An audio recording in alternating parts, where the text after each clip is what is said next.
Hi everyone, it's Gigi from Gigi and Prince, here today with a Marincess and Icejade deck profile.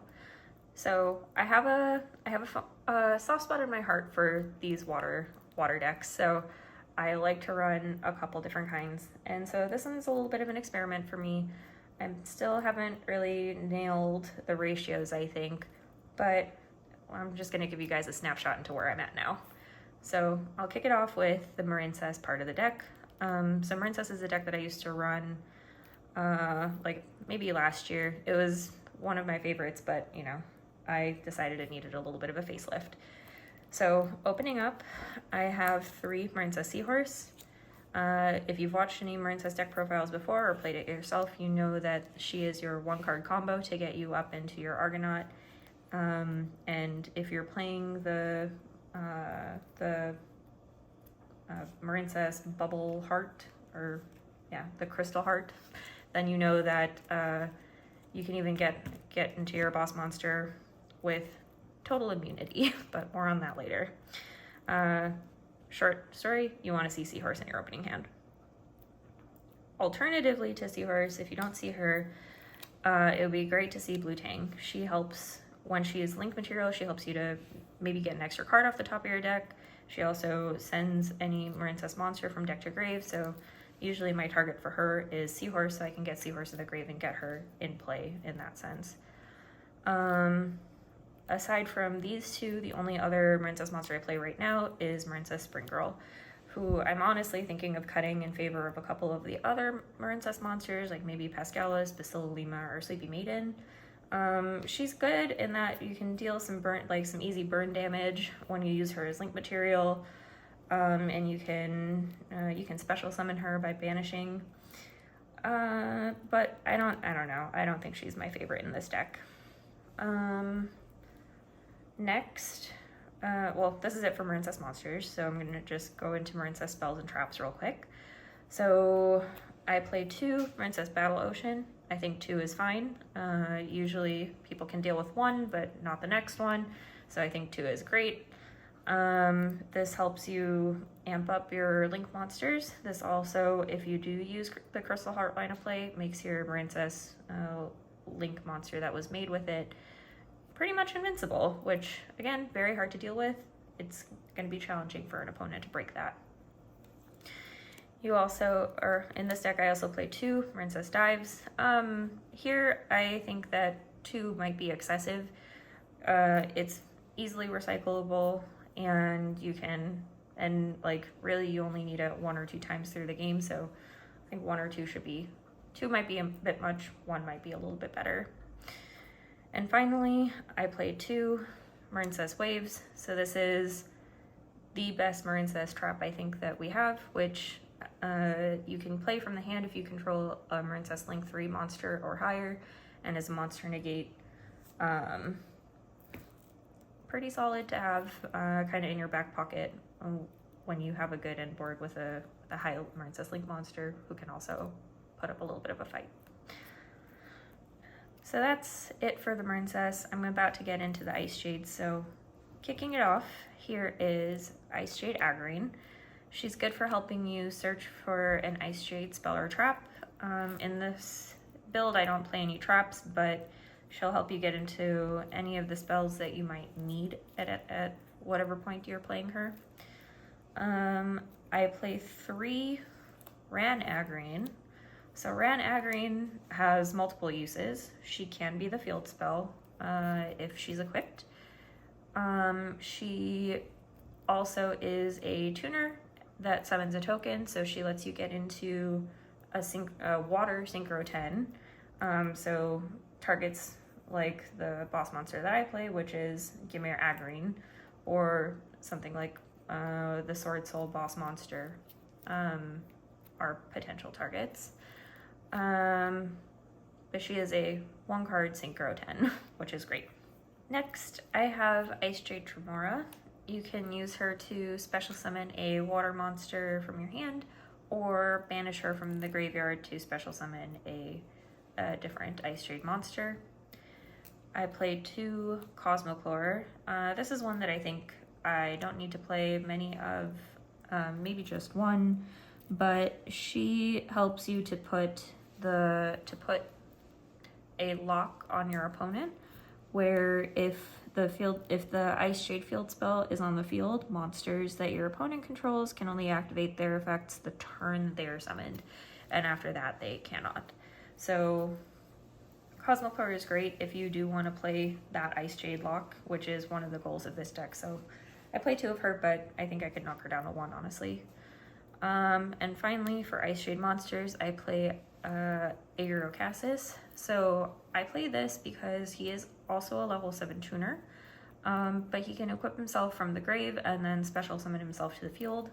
So it is one that you can use over and over and over again, and I only play 1 of him because I think I only need 1. Moving on to Icejade spells, I play 3 Icejade Cradles. This allows you to add an Icejade monster from your deck to your hand. So again, one that you would like to see early on in the game, or early on in your duel, I should say, so that you can search any of your Icejade monsters that you ideally would want to have. And then I play 1 each of Enion Cradle, the field spell, Icejade Curse, which is another part of the Icejade lock, where you can prevent your opponent from activating monster effects other than the turn that they are summoned, and Icejade Manifestation, which helps you to, again, get another Icejade monster from your deck.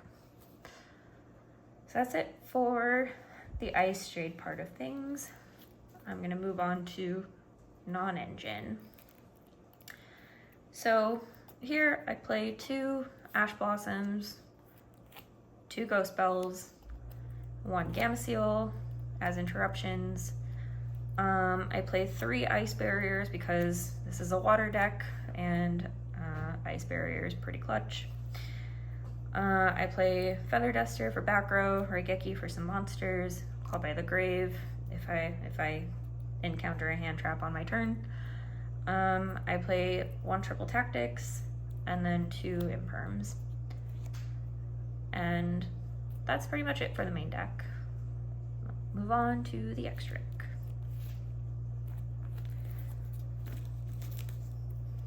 I play 1 Gymir Aegirine. So she's my primary target when I'm playing Ran Aegirine, because she's a great boss monster on the field. She helps you to protect your monsters from being targeted for banished or destruction, and she can also revive herself from the grave if something else is banished.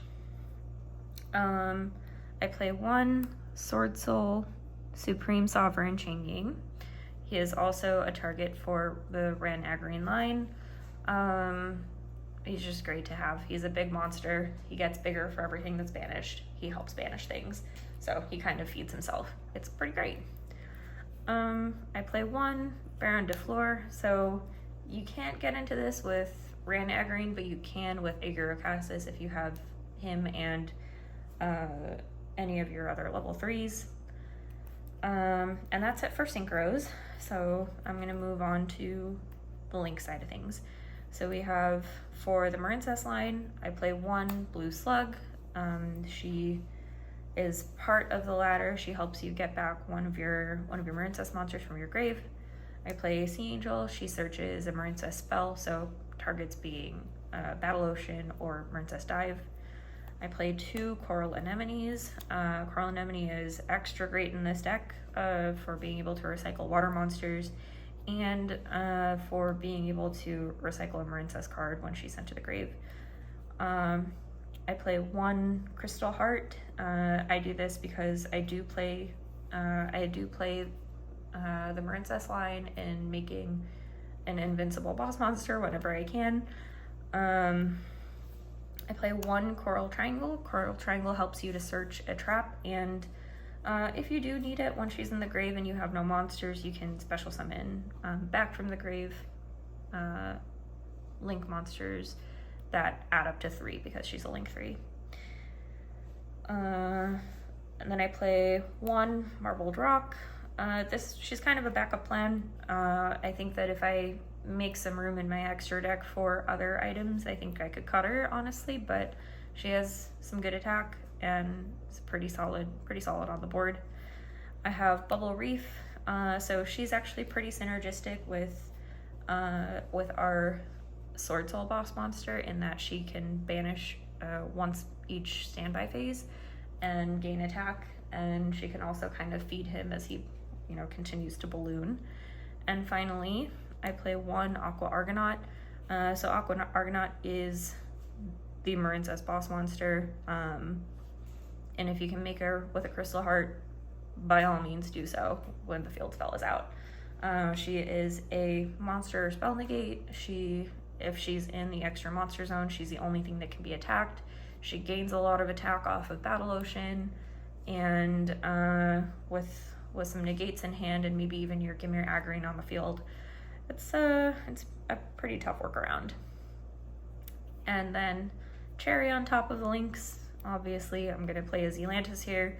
If you manage to lock yourself into water monsters with Coral Anemone, when you use Zealantis' effect, you get all of your water monsters back and your opponent gets none, which is pretty great. And then finally, I threw this in here. This is another one that could very easily get cut, but because I do have the ability to make him and sometimes he's useful, I do play one Baguska if I do need to kind of buy some time. So that's about it for this deck profile. Like I said, it's a work in progress, but success rate is pretty decent so far. Please drop a comment if you have anything you'd like to suggest or, you know, just say. Otherwise, please if you like us enough, subscribe, and happy dueling.